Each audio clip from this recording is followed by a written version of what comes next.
আপনারা দেখছেন আদ্দাওয়া.টিভি, নির্মল বিনোদনের অঙ্গীকারে।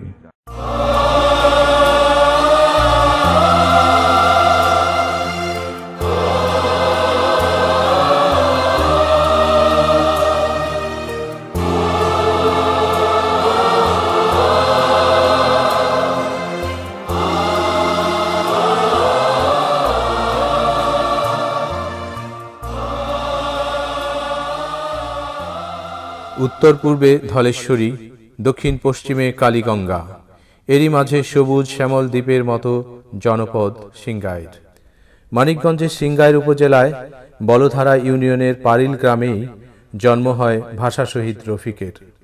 পারিল গ্রামটি খুব সুন্দর সবুজ ফসলি একটি গ্রাম, যে গ্রামে সারা বছর ধান, পাট ও সবজির আবাদ হয়। রফিকুদ্দিনের পিতার নাম আব্দুল লতিফ ও মাতার নাম রাফিজা খাতুন। তার পিতা আব্দুল লতিফ ছিলেন ব্যবসায়ী, তিনি কলকাতায় ব্যবসা করতেন। 1947 সালে দেশ বিভাগের পর রফিকুদ্দিনের পিতা ঢাকায় চলে আসেন। বাবুবাজারে আকমল খাঁ রোডে পারিল প্রিন্টিং প্রেস নামে তার পিতা একটি ছাপাখানা চালু করেন। শহীদ রফিক তার বাড়ি থেকে 7 মাইল দূরে অবস্থিত বায়রা উচ্চ বিদ্যালয় হতে 1949 সালে ম্যাট্রিকুলেশন পাশ করেন। এরপর রফিকুদ্দিন মানিকগঞ্জ দেবেন্দ্র কলেজে বাণিজ্য বিভাগে ভর্তি হন। বাবার প্রিন্টিং ব্যবসা দেখাশোনার জন্য পরবর্তীতে তিনি ঢাকায় চলে আসেন। 1952 সালে তিনি তৎকালীন জগন্নাথ কলেজ, বর্তমান জগন্নাথ বিশ্ববিদ্যালয়ের হিসাব বিজ্ঞান বিভাগের ছাত্র ছিলেন। এ সময়ে তিনি রাষ্ট্রভাষা আন্দোলনে সক্রিয়ভাবে জড়িয়ে পড়েন। বাংলা ভাষাকে পাকিস্তানের অন্যতম রাষ্ট্রভাষা করার দাবিতে 1952-র 21শে ফেব্রুয়ারি ঢাকা মেডিকেল কলেজের সম্মুখের রাস্তায় 144 ধারা উপেক্ষা করে বিক্ষোভ প্রদর্শনরত ছাত্র জনতার সাথে তিনিও বিক্ষোভ মিছিলে অংশগ্রহণ করেন। তখন ঢাকা মেডিকেল কলেজের হোস্টেল প্রাঙ্গণও ছিল মিছিলের পদভারে প্রকম্পিত। উত্তাল ছিল পুরো রাজপথ। এ সময় নির্বিচারে ছাত্র জনতার উপর গুলিবর্ষণ শুরু হয়। একটি গুলি রফিকুদ্দিনের মাথায় বিদ্ধ হয়ে মাথার খুলি উড়ে গিয়ে ঘটনাস্থলেই শহীদ হন রফিক। মেডিকেল হোস্টেলের 17 নম্বর রুমের পূর্ব দিকে তার লাশ পড়েছিল। 6-7 জন ধরাধরি করে তার লাশ অ্যানাটমি হলের পেছনের বারান্দায় এনে রাখেন। রাত 3টায় সামরিক বাহিনীর প্রহরায় ঢাকার আজিমপুর গোরস্থানে শহীদ রফিকের লাশ দাফন করা হয়, কিন্তু তার কবরের কোনো চিহ্ন রাখা হয়নি। ফলে আজিমপুর কবরস্থানে হাজারো কবরের মাঝে ভাষা শহীদ রফিকের কবরটি অচিহ্নিতই থেকে গেছে। এই মহান শহীদের নামে মানিকগঞ্জের প্রধান সড়কের নামকরণ করা হয় শহীদ রফিক সড়ক। মানিকগঞ্জ হেমায়েতপুর ভায়া সিংগাইর সড়কে বংশী নদীর উপর নির্মিত সেতুটির নামকরণ করা হয়েছে শহীদ রফিকুদ্দিন সেতু। এছাড়া এই ভাষা শহীদের প্রতি শ্রদ্ধা জানিয়ে পারিল গ্রামের নামকরণ করা হয় রফিকনগর।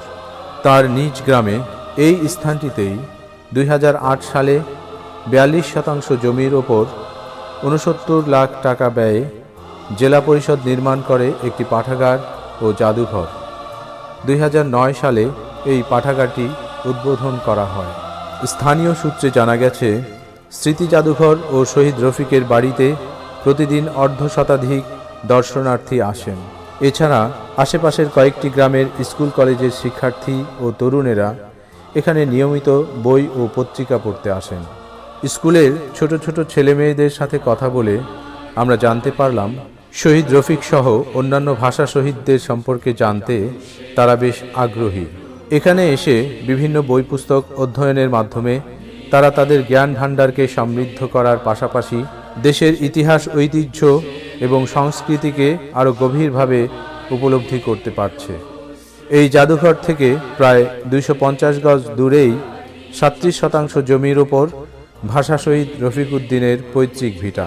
মাতৃভাষা রক্ষায় তার এই আত্মত্যাগের প্রতি শ্রদ্ধা জানিয়ে তার স্মৃতিকে অম্লান করে রাখতে 2016 সালে তার নিজ বাড়ির আঙিনায় বৃহৎ পরিসরে নির্মিত হয়েছে শহীদ মিনার। জেলা পরিষদের তত্ত্বাবধানে 5 লাখ টাকা ব্যয়ে এটি নির্মিত হয়। শহীদ রফিকের ছোট ভাই মরহুম আব্দুল খালেকের স্ত্রী গোলেনুর বেগম বাস করছেন এখানে। সুপ্রিয় দর্শক, এই যে মাতৃভাষার জন্য, মায়ের ভাষার জন্য এই পরিবারের যে অবদান রয়েছে, এই পরিবারেরই একজন সদস্য, উনি শহীদ রফিক আহমেদের ভাবি। এই বাসাটাতে কি উনি থাকতেন? এটাই তার জন্মস্থান। এই বাসাটার কোন ঘরটাতে ওনার জন্ম? ওই উত্তরে খালি ভিটাটা ওনার জন্ম হয়েছিল, জন্মস্থান। বাড়ির ঐতিহ্যকে ধরে রাখতে গোলেনুর বেগম আজও এখানেই রয়ে গেছেন। উনি তো সংসারের বড় সন্তান ছিলেন। বড় সন্তান ছিল সবাই। ওনারা কয় ভাই ছিলেন? আমরা 5 ভাই। উনি ছিল প্রথম। 5 ভাই 2 বোন।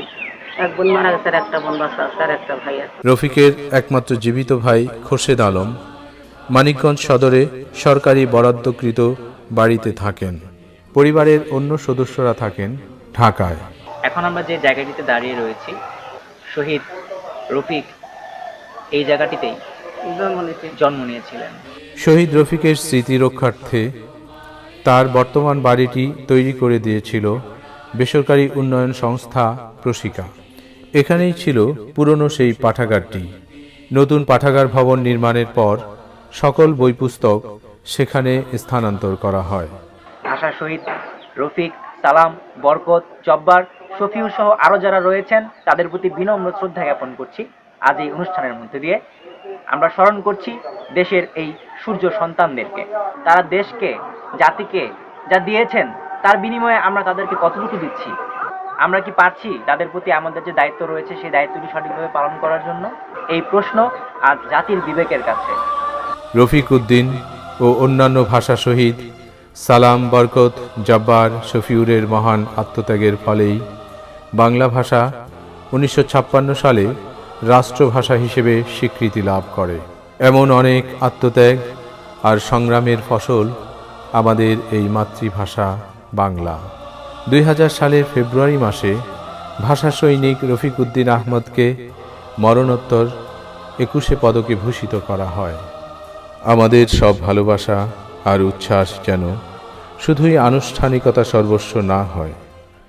আসুন বাংলাকে ধারণ করি আমাদের মনে, প্রাণে এবং চেতনায়, আমাদের হৃদয়ের গভীরে। আর আমাদের মাতৃভাষাকে প্রতিষ্ঠিত করি যথাযথ সম্মানের স্থানে। তাহলেই ভাষা শহীদদের আত্মদানের প্রতি প্রদর্শন করা হবে প্রকৃত সম্মান। রাষ্ট্রভাষা আন্দোলন